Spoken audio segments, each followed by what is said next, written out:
नमस्कार डाळिंब बागायतदार बंधूंनो, आपण बघू शकता की द्राक्ष शेतीमध्ये ज्या पद्धतीनं सूर्यप्रकाशाचं महत्व आहे त्याच पद्धतीनं कुठल्याही शेतीमध्ये सूर्यप्रकाशाचं खूप महत्व आहे. आपण ह्या डाळिंबाच्या बागेमध्ये आहोत आणि ह्या ठिकाणी तुम्ही बघू शकता ह्या गल्ल्या पूर्व पश्चिम आहेत आणि ह्या गल्लीच्या दक्षिण बाजूला तुम्ही बघू शकता की मोठ्या प्रमाणामध्ये अतिशय चांगले फुल नर आणि मादी फुल निघाले आहेत आणि भरपूर अशा प्रमाणात इथे सेटिंग पण होण्याचे चान्सेस वाढलेले आहेत ह्या दक्षिण बाजूकडे. परंतु शेजारच्या गल्लीमध्ये बघितलं असेल तर ह्या बाजूला फक्त 10 ते 20% फुलं दिसतात, कारण ह्या बाजूला शेड होती, सावली होती, सनलाईट पुरेसा ह्या बाजूला मिळत नव्हता. त्यामुळे ह्या बाजूला तुम्ही बघू शकता अगदी क्लिअर कट गॅप दिसतोय की ह्या बाजूला खूपच कमी अशी सेटिंग आहे. सूर्यप्रकाश ह्या उत्तर बाजूने दक्षिण आयनमध्ये उत्तर आयनमधून सनलाईटचा फोकस सूर्यप्रकाश असा येतो, त्यामुळे ह्या बाजूला आपल्याला भरपूर फुलं दिसतात. परंतु त्याच्या विरुद्ध बाजूला ह्या गल्लीच्या ह्या बाजूला म्हणजे उत्तर बाजूला इथे सनलाईट कमी पडतो आणि त्याचा मोठा इफेक्ट हा फुल सेटिंगमध्ये फळ सेटिंगमध्ये आपल्याला मिळतो. फुलं इकडे निघाले नाहीत, त्या तुलनेत इकडे 100% फुलं निघाले आहेत. त्यासाठी आता हा हस्तभार असून पावसाळी वातावरण असताना देखील नोव्हेंबरमध्ये यांनी ताण दिलेला आहे, डिसेंबरमध्ये यांनी इथेल घेतलं आहेत आणि जानेवारीमध्ये डिसेंबरमध्ये छाटणी केलेली आहे. तर बघा किती चांगलं फुल सेटिंग झाली. याला कारण म्हणजे फक्त चांगली छाटणीची पद्धत. इथे बघितलं असेल तर खालून जर बघितलं तर पूर्ण असा सूर्यप्रकाश आपल्या जमिनीवर दिसतो. पूर्ण सूर्यप्रकाश या काडीच्या प्रत्येक डोळ्याला दिसतो आणि अशा पद्धतीची छाटणीचं महत्व, सूर्यप्रकाशाचं महत्व, छाटणीचं महत्व हे डाळिंब शेतीमध्ये अतिशय महत्वाचा आणि कळीचा मुद्दा आहे. याच्याकडे मी आपल्या बागायतदारांचं लक्ष वेधू इच्छितो. नमस्कार. छाटणी कशा पद्धतीने केली पाहिजे दीपक यासाठी? छाटणी ही झाडाचा सेंटर हा पूर्ण ओपन केला पाहिजे आणि झाडाला विंडोज ठेवल्या पाहिजे, खिडक्या किंवा आम्ही द्राक्षामध्ये म्हणतो की सनस्पॉट, बिबट्याच्या आकाराचे सनस्पॉट पाहिजे, ते आपल्याला द्राक्षामध्ये दिसतात. तसेच ह्या पद्धतीने इथं आपल्या खिडक्या, विंडो ह्या दिसल्या पाहिजे. पूर्ण झाड मोकळं आतून बघितलं असेल तर पूर्ण झाड हे मोकळं आहे आणि जास्तीत जास्त सनलाईटला एक्सपोज झालेलं दिसतंय. म्हणजे छाटणीचं महत्व. दुसरं अजून पाण्याचं योग्य नियोजन. हे डाळिंब हे झिरोफायटिक प्लांट आहे, याला अत्यंत पाणी कमी लागतं. एक वेळेस पाणी कमी झालं तर चालेल, पण जास्त झालं नाही पाहिजे. धन्यवाद दीपक भाऊ. दीपक भाऊंची बाग म्हणजे एक प्रयोगशाळा आहे असं म्हटलं तर वावगं ठरणार नाही. अनेक तरुण बागायतदारांसाठी ते मदत देण्यासाठी, सल्ला देण्यासाठी नेहमी पुढे असतात. तर दीपक शेठ, एवढी चांगली सेटिंग साठी इथेलचं कशा पद्धतीनं तुम्ही वापर केला?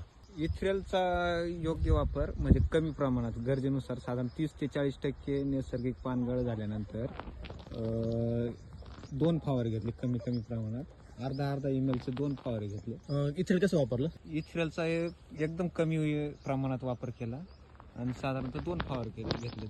एक दिवसाआड 2 फवारे. हा, मध्ये काही 5-6 दिवस गॅप ठेवला? नाही, पहिला फवारा ते शेवटचा फवारा म्हणजे 7 दिवसात सगळे इथ्रेलचे फवारे झाले पाहिजे. 2 ते 3 वेळेस तुम्ही इथेल घेतलं? हा, 2 वेळेस इथेल घेतलं. 2 वेळेस इथ्रेल घेतलं. आज घेतलं, उद्या घेतलं आणि परत 6व्या दिवशी घेतलं. हा, 6व्या दिवशी घेतलं. आणि पहिला इथ्रेलचा फवाऱ्यानंतर 11व्या किंवा 12व्या दिवसात पाणी हे गेलंच पाहिजे. आणि अति इथ्रेल वापरलं तर काडी पुढच्या शेंड्याकडनं मध्ये जळते, म्हणजे वाळते. आणि अति इथ्रेलचे तोटे असे, जे मेल फ्लॉवर आहे ते जास्त निघतात, फिमेल फ्लॉवरची संख्या कमी असते. आता तुम्ही बघू शकता ह्या प्लॉटमध्ये फिमेल फ्लॉवर्स बऱ्यापैकी. जर मेल फ्लॉवर निघाले तर पुढचे फिमेल फ्लॉवर निघायला साधारणतः 42 ते 45 दिवस लागतात. म्हणजे आपला खर्च वाढतो आणि 1 टाइम फ्लॉवरिंग आणि 1 टाइम सेटिंग होत नाही. त्यामुळे आपला टप्प्याटप्प्यात इथेलचा वापर सुद्धा तुमच्या ह्या प्लॉटचं गमक आहे. आणि कंटिन्युअस ते 3 ते 4 वर्षापासून हस्तबहार घेतात. अर्ली बहार घेण्याची डेअरिंग करतात आणि रेट पण चांगला मिळतो आणि बाकीच्या कमी खर्चात आणि कमी खर्चात चांगलं दर्जेदार उत्पन्न. दीपक भाऊ, आपण अर्धी लढाई तर जिंकलोय, कारण चांगलं फुलं आपल्याला, फिमेल फ्लावर्स आपल्याला मिळालेले आहेत. आता ही सेटिंगची काळजी कशी घ्यायची? आता बरेच वेळेस फळगळ, फुलगळ होते, तर काय इथून पुढे काय काळजी घेणार ते पण आमच्या बागायतदारांना सांगा. तर डाळिंबामध्ये क्रॉस सेल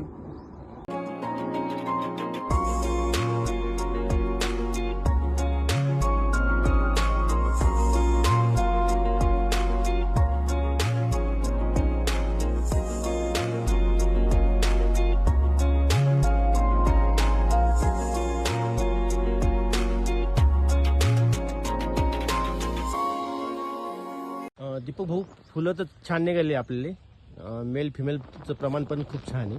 फिमेल फ्लावर आपल्याला जास्त मिळत आहे. तर ह्या काळामध्ये आता इथून पुढे काय काळजी घ्यायची, आपल्याला काय काळजी घ्यायला लागेल? आता मेनली बघितलं तर आता सगळ्यात जास्त धोका जो बरेचसे जण म्हणतात बॉईल झालं शेवटच्या टप्प्यात. तर जे बॉईल प्रकार आहे की अल्टरनेरीची बुरशी ही फ्लॉवरिंग स्टेजमध्ये फ्लॉवरिंगमध्ये फळामध्ये शिरकाव करते आणि त्याचा पुढे जाऊन तो इफेक्ट होतो.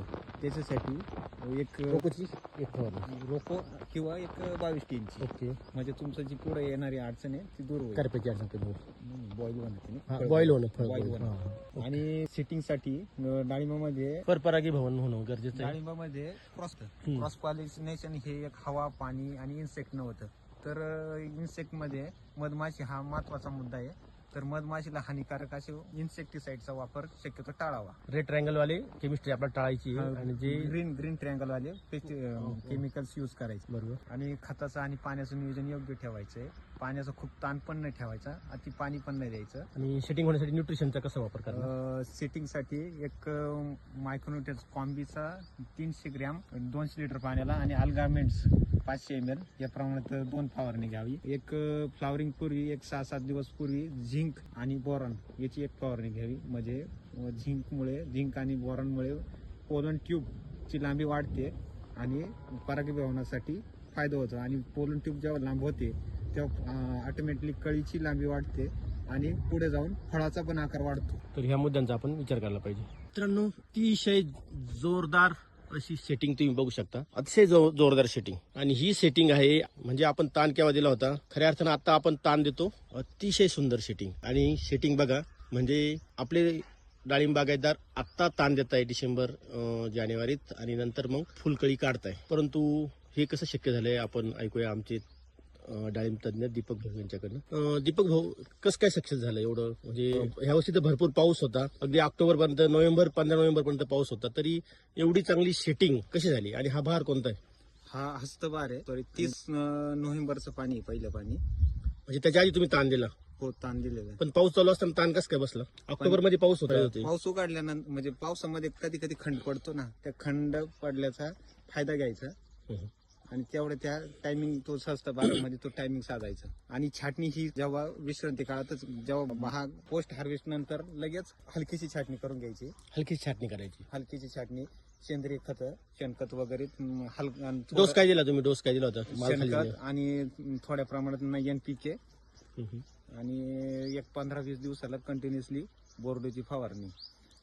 05234, 13045, एक 10 ppm न प्लॅनो फिक्स. हे बघा, हे बघू शकता तुम्ही. दक्षिण बाजूलाच बऱ्यापैकी फ्लावर दिसतात झाडाच्या. खूप चांगली फ्लावरिंग ही दक्षिण बाजूला आली, गल्लीच्या दक्षिण बाजूला. झाडाच्या दक्षिण बाजूला आहे. आणि त्याच्या उलट ही उत्तर बाजू आपण बघतो. या 2 गल्लीच्या मध्ये उभं आहे, ही आहे ह्या गल्लीची दक्षिण बाजू. इकडे खूप चांगले फुल आले.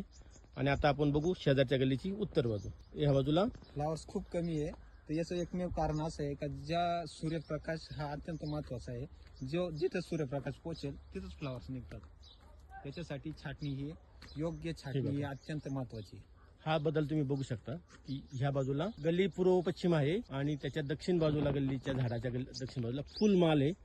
त्याच कंपेअरमध्ये राहिलेली गल्ली ही तिची उत्तर बाजूला माल खूप कमी, म्हणजे 50% माल इकडे आहे आणि 100 नाही 200% माल दक्षिण बाजूला. त्यामुळे सूर्यप्रकाशाचा मोठा रोल आहे. त्यासाठी योग्य अशी छाटणी करावी, चुकीची छाटणी करू नये. आणि तुम्ही बघू शकता या प्लॉटला कुठेही केन नाही. बरेचसे जण म्हणतात का हस्तबारामध्ये केन भरपूर निघते, मादी फुलांची संख्या कमी असते, पण असं इथं कुठेही दिसत नाहीये. वॉटरशूट नाही निघालेले, वॉटरशूट खूप कमी आहे. अगदी किरकोळ ते सध्या वॉटरशूटच करतात. अतिशय नॉर्मल आहे, खूपच कमी. स्टंप सेटिंग पण तुम्ही बघू शकता. स्टंप सेटिंग म्हणजे काय नेमकं? खोडाला लागलेले मेन मुख्य खोडाला लागणारे फुलं ते भरपूर आहे ना? भरपूर आहे, बघू शकता. मेन खोडावर असे मजबूत असे फुलं आपल्याला दिसतात. काय काम चाललंय वहिनी साहेब? मी डाळिंबाच्या डिशा काढतो. दरवर्षीपेक्षा जास्त आहे कमी?